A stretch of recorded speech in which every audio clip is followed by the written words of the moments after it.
This is the NC Fusion podcast sponsored by Wake Forest Medical. Thank you for joining us on the North Carolina Fusion podcast. My name is Scott Wollaston, and I serve as the Executive Director for the North Carolina Fusion. Today I will be speaking with John Stubblefield, Athletic Director at Forsyth Country Day School. John recently did a fantastic presentation to our staff about the importance of the relationship between coaches and parents to be able to provide the best possible environment for our players. We wanted to provide a follow-up to that presentation to share with our membership, as it was just too helpful not to share. I hope you enjoy. All right. Thanks, everyone, for joining the Fusion podcast. As I've said before, this is an opportunity for all of our families and our community to learn more about what we're doing, kind of get an inside look on meeting our staff, get an opportunity to look at the things that we're currently working on behind the scenes, and actually meet some of the folks that we are working with to try and continue to improve the environment at our club. Today I have John Stubblefield with me. John is the Athletic Director at Forsyth Country Day School, and John is a great friend. We've known each other for probably over a decade now. He actually worked for the club for a long time as a coach, as a director, and now not only coaches in the junior academy at times in our rec program, but also has kids involved in the program, which is obviously a shift. So John, thanks so much for being a part of this today. Yeah, thanks for having me. Excited to do it. Awesome. Well, John, I think the best way to start off, if you can kind of tell everyone a little bit about your background, and then, you know, not just as an athletic director, but also as a coach, and I'll let you just kind of tell everyone about your background. Sure. I first started coaching actually when I was in college, so it's been over 20 years ago now. Fell in love with it, love working with students, actually shifted some of what I was studying in college to be able to become a teacher so I could have like a full-time job and still be able to coach in the afternoon. So after spending 16 years in the classroom, had the opportunities to move more into administrative roles. So everything from high school principal roles to dean of students to recently spent 3 years in Ohio as a head of school, and was able to move back, had a great opportunity to move back in 2018 and join the staff here at Forsyth Country Day School. And that's been a really good experience working with a lot of great people, obviously being able to be back and work with Fusion and you guys. And I actually just finished up my doctorate in educational leadership, which that's been it was a long journey, but a good journey, learning more about not only education and how to communicate better with students, but also adults, but just learning more about how to be a better leader myself and how to help and inspire others to be better leaders. That's awesome. Kind of to that end, I know recently we asked you to come and speak to our staff at our Fusion Summit at the beginning of August, and you nailed it.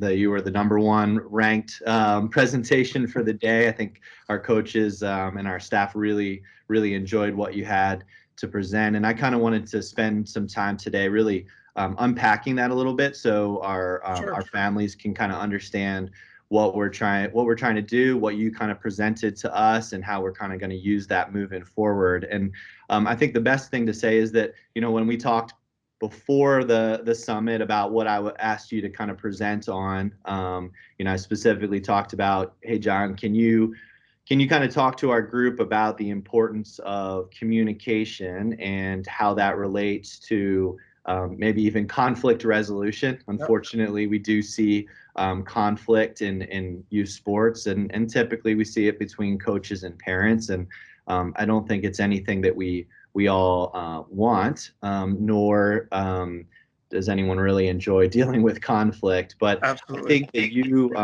really took that and you really framed it in a way right on. I think I guess what I would love to have you do is sort of talk about how do you view that relationship between coaches and parents. And I know you called your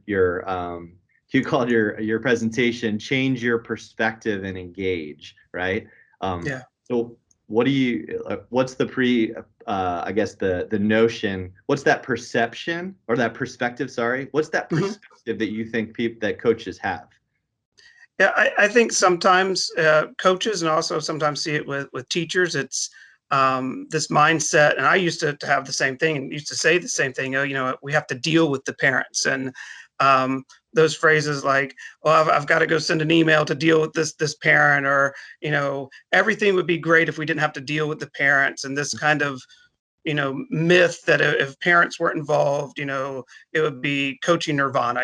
Everybody would have all the playing time they wanted. We'd win all of our games, and everything would be this perfect little paradise, which none of that is true. And as I started to coach more and also move more into some administrative positions, I really started to change my perspective. And then the big change for me was when I had my own kids. And when you move across the field and you sit on the sideline and you watch your own kids, and sometimes they have great games, but some days they struggle. And um, some days they get in the car and they're crying because they don't think they're good enough. And it changes everything for you. And so that's what I was trying to ask the coaches, is to kind of join me for some sharing some stories and my perspective as being a coach and a parent, and how that kind of changed things for me. So I really think that coaches and parents are on the same team. Like, one of the exercises we did when I was with a group of coaches is just ask coaches, what are your goals for your athletes? And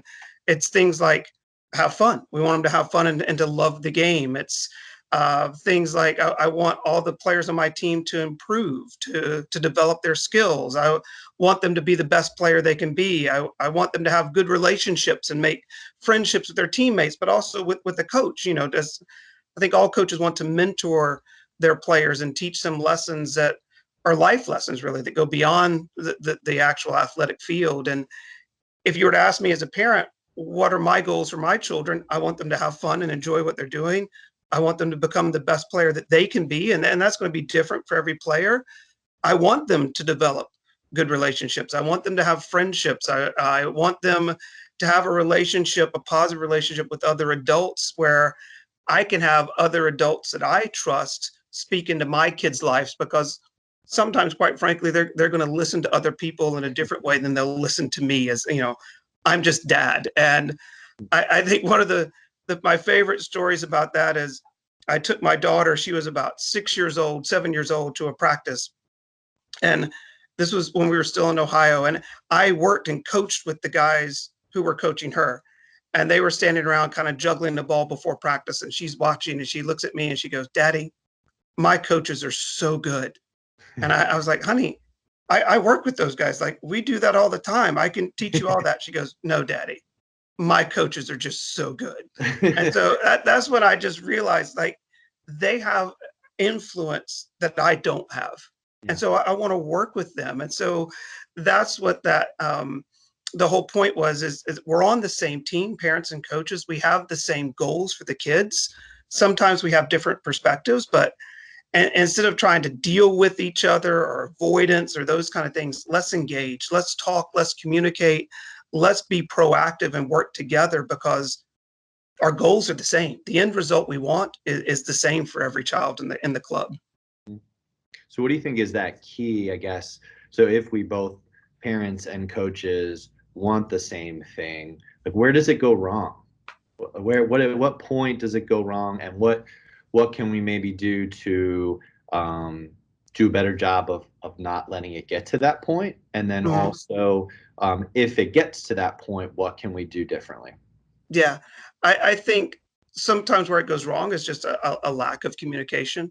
And that's why I think the more proactive you can be in communicating, the better you are. So as a coach, it's like the weekly emails, but not just an update about the schedule. It's here's what I'm seeing with the team. Here's how we're trying to improve. It's little mid-season or end of season evaluations where you're really tailoring that back to each child. It's sharing with the parents too, that some of the things that you're talking about that go beyond the sport, like, here are lessons that we're trying to teach the kids. And so parents can see, oh, I see where the coach is coming from. It's not just all about winning. I think sometimes where perception breaks down is that coaches have this mindset, and not every coach, but I think it's a general rule. I know I did, is that every parent wants their kid to play every minute of every game and they're going to be upset if they don't, which is not true.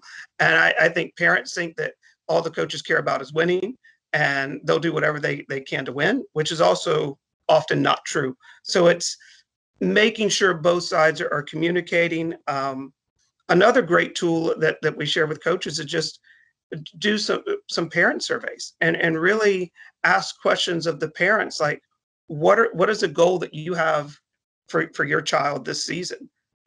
What is the goal that you have for a team? And then the great question is, well, if those things couldn't be accomplished, what would you like the experience to be like for your child? Because I know everybody wants to win every game or win championships, but sometimes you can play your heart out as a player. You can do your best job coaching. Parents can be perfect on the sidelines, cheering and supporting the kids, and you still lose a game. And so we can't always control winning, but we can control the attitudes we have. We can control how hard we work. We can control those things. And so, I think that question of, if all of these goals couldn't be achieved, what do we want the experience to be like? And if we focus on having positive experience for the kids, that's what they'll remember 20 years from now. They may not remember what game they won or lost or those things, but they'll remember how the coach made them feel. They'll remember how mom and dad made them feel in the car on the way home after the games. Those are the things that they'll take with them. Absolutely. How, one of the things I think we're seeing is we're getting a lot of young coaches who maybe they played all their childhood, they played through college, they're getting ready to get out of college, and they want to coach, and they step into youth soccer, youth sport, or whatever it may be, and they get crushed.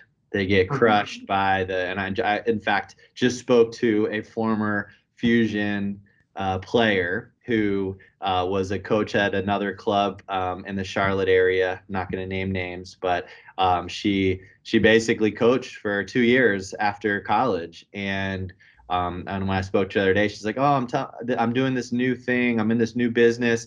I just could not take the parents in soccer anymore." And I felt that was disheartening for me, because she's an awesome role model for kids. She knows the game, and she couldn't deal, as you said, with the parents. Yeah. And I feel responsible in some ways in a lot of ways as the director, because I think that there's a responsibility to help in all areas of this, right? Helping while we're trying, like we had the summit, you came, try to educate the coaches, try to help them improve the environment. And then as a parent, I want to help my fellow parents, know what to do and how to do it. And I think we don't, as parents, understand how we are actually, it's sort of like referees, right? Mm-hmm. Yep. How much dropout of referees after 2 years, the referee pool goes quickly down, right? Because they get absolutely hammered, and we never give these young coaches or young referees a chance to develop and learn and how, like you said, you can't know how to speak to parents very well until all of a sudden you had your aha moment, which was you had a kid, right? Yeah, and absolutely. all of a sudden you got those feelings and why and all of those things. So I guess speak to parents about what can they do when maybe they have a young coach who doesn't, quite frankly, know what it's like to be a parent, and is trying to do their best, but maybe they're just not, maybe they're missing a few things, right? What can you say to those parents that are working through that? Yeah, I always try to treat people better than they deserve. So I try to give people the benefit of the doubt. I realize that, I've had times in my life when I look back and you've got so much going on and you're trying to juggle so many things, and everybody's going to have an off day. Everybody's going to have a bad moment where they're going to say something or do something that's not reflective really of who they truly are and their best. And so try to be patient. I encourage people to wait 24 hours before you, say something after a game. I was reading a research study, and it was at a professional um, league in Europe where they put heart rate monitors on the fans, and they watched the physiological changes that took place among the fans during the match, and how much their heart rate went up, and how all these like I said, these physiological changes took place, where when you respond in that moment after the game, is probably not going to be reflective of your best and of who you are. So sometimes it's things do look better the next day when the sun comes up and you have that time to stop back and to pause and reflect. Try to give people the benefit of the doubt. Now, obviously, if you keep seeing the same things over and over, it's perfectly fine to have that conversation. But I would encourage ask questions rather than throw accusations. Try to understand that perspective. One of the things that we shared, or I shared when I talked with the coaches at the Fusion Summit, was the idea of stories and narratives. And sometimes what I've seen working with kids, and especially being a school administrator, is the students go home, or in this case, players go home, and they give one version of events. And so that's the story that mom and dad hear. Yeah. But often there's another version of events that is probably what really, really took place. And so the parents hear one story, they have that perspective, that's their reality. The coach was the adult that was there, and they have a perspective. And sometimes that's where the conflict is created. So I think as if you go back and, ask questions, try to gain understanding, try to give people the benefit of the doubt at least up front. And then if you're still having issues, that's where I think you could contact like a director of coaching, or someone else that can come in and maybe help sit down with that coach and the parent and help resolve the situation. Typically, what I've found is most of the time it's some breakdown in communication. Like I said, Yeah. everybody has the same goals for the players. It's just making sure that we have the same perspective. Sure. And in terms of even those goals that you've said straight from the beginning, we have those goals, but how quickly as parents maybe we get sucked into these other things that become the goals. Like having a goal of playing in college in and of itself is not a bad goal, right? And it's striving to Not at all. achieve goal and helping, but through that, maintaining that overall perspective of why is your kid participating in this, right? Going after a goal and trying to play in college or wanting to play in college, that's just like life, wanting to achieve or succeed in something. But when they don't make the particular team that they wanted as they're going for that goal, okay, the immediate feeling is I got to jump in and do something, or I gotta blame someone or something for this, and it's going to ruin my kid's opportunity to play in college or whatever it may be. But the fact is ultimately, if we're trying to help our kids achieve whatever it is in life, they're going to have those moments in time where they don't get the job they wanted, right? They don't get the raise that they wanted or whatever it may be. So will that moment in time when they didn't make that team, will it be that moment that parent goes, you know what, buddy, I hate that you didn't make the team, and I still love you and I care about you, and I hate that this has happened to you, or that it hasn't worked out for you. But at the same time, like, what are we going to do next? Do you want to keep pursuing this and working harder to show that you should get this opportunity on the team the following year? Or do you want to move to something else? Or do you want to just give up? And I think that point in time, that just the sport created that life learning opportunity that I think as parents, we are so just apt to just jump in there and fix. And I think like, what you've said is that we have to kind of keep our eye on the prize, which the prize really is the experiences, right? The process, not the final outcome, if you will, for certain things. I appreciate that. Is there anything else you would say, whether it's to advice to, again, that relationship between coaches and parents? Yeah, I mean, I think you just hit on some really key points there. It's you put your kids in sports, you hope that they will go on and maybe play at the next level, or all those things are admirable goals, and everybody. I think it's natural for a parent. If my kid's trying out for a team, I want them to make the team. I don't want them to feel sad or dejected when they come home and they find out that they didn't achieve that. But I think all of us as adults, if we look back on our life, often the best lessons, the things that we look at as like turning points, like, well, this really changed things for me or helped me learn things that allowed me to be better and take that next step in my career or whatever it might be, were the hard lessons. And Right. I think the danger that takes place is when mom and dad, and naturally so. I mean, I've had these instincts as well. I have to like catch myself.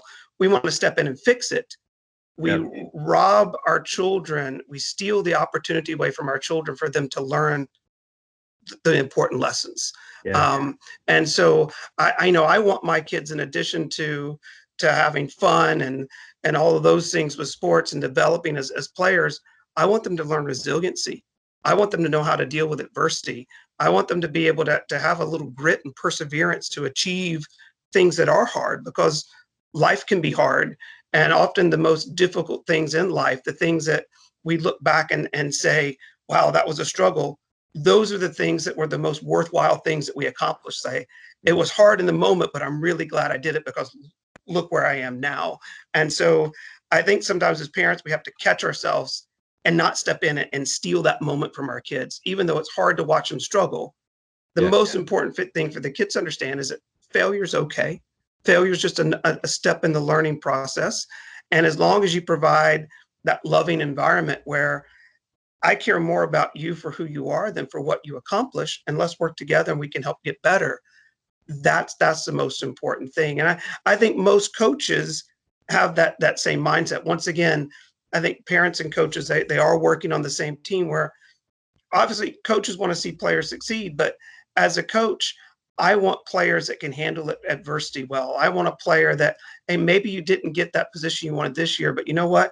You're working hard and you've got a great attitude, and you're going to come back and help next year. And or maybe help in a different way on the team this year. I often tell players that, I've played on teams where I never came off the field, and I've played on teams where I never got on the field. And as a player, I understand that. And I always wanted to be on the field, but at the same time, every player has a role on the team and every role is important. They're just different. And so if coaches help players understand that, and parents are also working with the coaches, we can teach together those lessons that will allow the kids down the road to really excel. And, in 20 plus years of coaching, I know you could probably say the same thing. You look back and there are kids at every kid that's excelling, you look back in their playing career, there are bumps, there are setbacks, there are things that it would be easy to quit or to jump ship or to give up. But the kids that make it all the way through, they're the ones that show that resiliency, that grit, that ability to handle adversity. That's right. And that just pours right into their life. And Absolutely. I know you've seen it as well. I've been a lot of studies about how Fortune 500 companies, they strategically look for former athletes, right? Mhm. That did have to. They know what they had to deal with to get to certain levels, and Yep. I think that's a really good testament. Kind of one kind of I guess a wrap up question. I know you and I and Julie McCann had a discussion about this morning. As the perspective changes as you become a parent and things.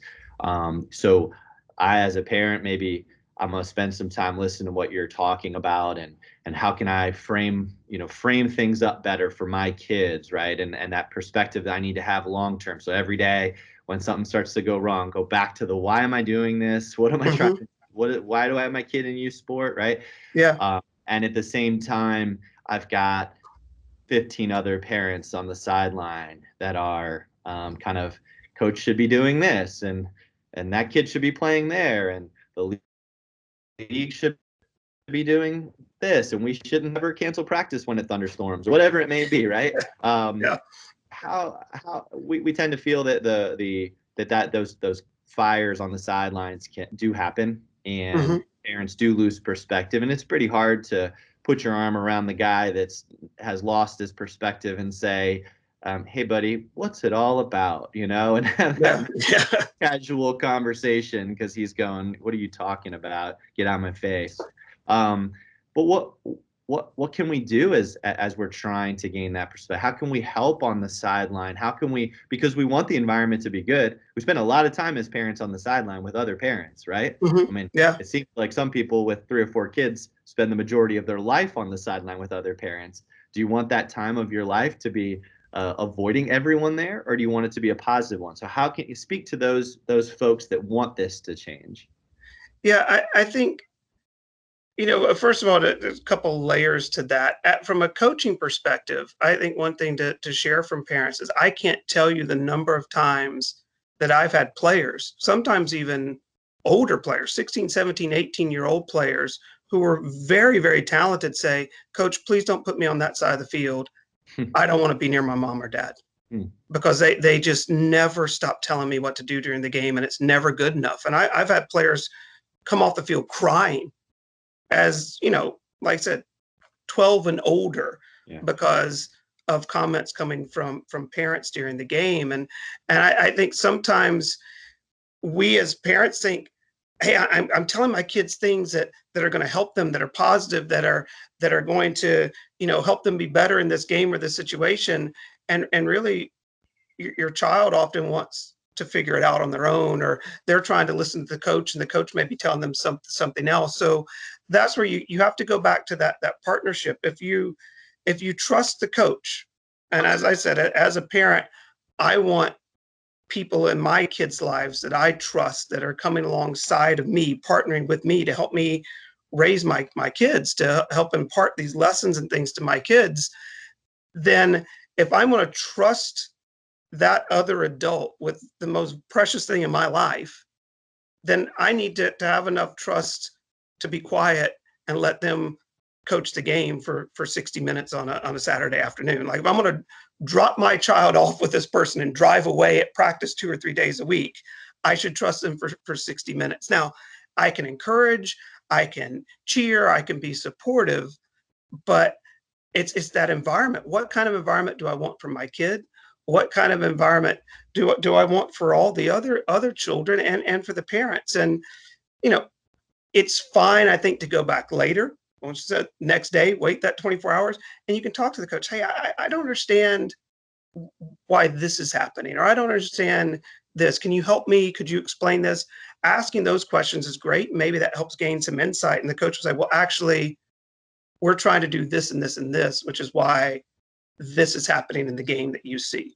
And then it's, like I said, often it's that miscommunication. But I think if you are that parent on the sideline and you feel uncomfortable, it's hard in that moment to go say something. But I think it's perfectly fine too for parents to talk to each other, maybe at practices, or maybe parents reach out to the coaches and they can have, like, a parents meeting. I know no one ever wants to meet anymore. We're all so busy, but it could be 5 minutes as we're picking the kids up from practice and just say, hey, let's talk about the goals we have for our children. Let's talk about how we can create that environment.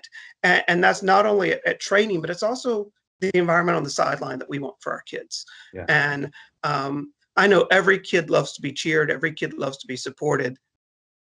I have yet to find a child that loves to be coached by their mom or dad when their parents are on the sideline.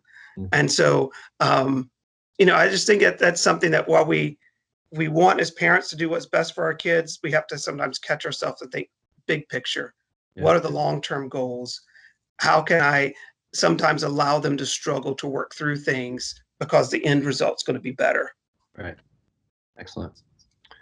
Well, I won't take up too much more of your time, John. I think the biggest takeaway, as Fusion, like I talked about earlier, we have our Fusion way, and ultimately it's about creating the best environment possible for our kids to have a great experience in sport. And we can't do that without positive relationships between the parents and the coaches. And I think you've brought a lot of wisdom and perspective to our staff, and we really appreciate that. And I appreciate the partnership and continue to be able to talk about this as you're going through this at Forsyth Country Day School with your families and coaches, and doing the same type of thing. And the more that we can in youth sports and the triad change this maybe sometimes labeled toxic culture, if you will, in youth sports. I none of us want that. So we all have to be part of the solution in that. And I hope that kind of through maybe even some of these podcasts that our families will want to get on board and be a part of this with us. And as you say, partner, right? And Absolutely. Engage. And I think that's fantastic. So at the end of every podcast, I always do some quick questions so that people get to know the people that we're talking to. So I'm going to ask you some really fast ones. So you got to think quick. So first one for John Stubblefield is, what's your favorite food? Steak. What's your favorite place you've ever visited? Costa Rica. What is a place that you want to visit? England. Who is your favorite coach? Favorite coach? That's a tough one. I would say the one that had the most influence on my life was my club coach. His name was Jose Boisarito. He was from Spain. Awesome. Who do you think is the MVP on the Fusion staff? Oh, probably Mark Simpson. All right. What is the worst toy that you've stepped on in the middle of the night? Legos is the easy answer, but my son is obsessed with dinosaurs, and the plastic dinosaur with the spikes on the back is quite terrifying. Fair enough. I think I've stepped on the same one in my house. And last question, kind of a serious one. What do you want to be remembered for? I want to be remembered as someone who impacted the lives of kids in a positive way, and that allowed them to learn things that when they look back on their sporting experience, it's not that, oh, I hated that time, or I hated that coach, or that, but it's, I enjoyed that experience. I remember the way the coach made me feel. I remember the things the coach taught me, and that's allowed me to be better in my life. And as I move forward in my career, it's not only working with the students and working with the players, but more and more it's working with the coaches and the directors and the parents to have that bigger impact. So, I can only coach so many kids, but if I can help a whole group of coaches, then that impact is broadened dramatically. Sure. That's excellent. Fantastic. Well, John, again, thank you for your time. For everybody that has listened to the podcast, we hope you enjoyed it. We'll continue to do this. And again, our goal ultimately is to allow you to get an inside look into what we're doing as an organization, meet the people that we're working with, learn more about what what we're doing, why we're doing it, and how we're doing it, and how that's shining through. So appreciate everyone's time today, and have a great rest of the week. Okay, thank you so much. For more information, please visit our website, like us on Facebook, and subscribe to this podcast.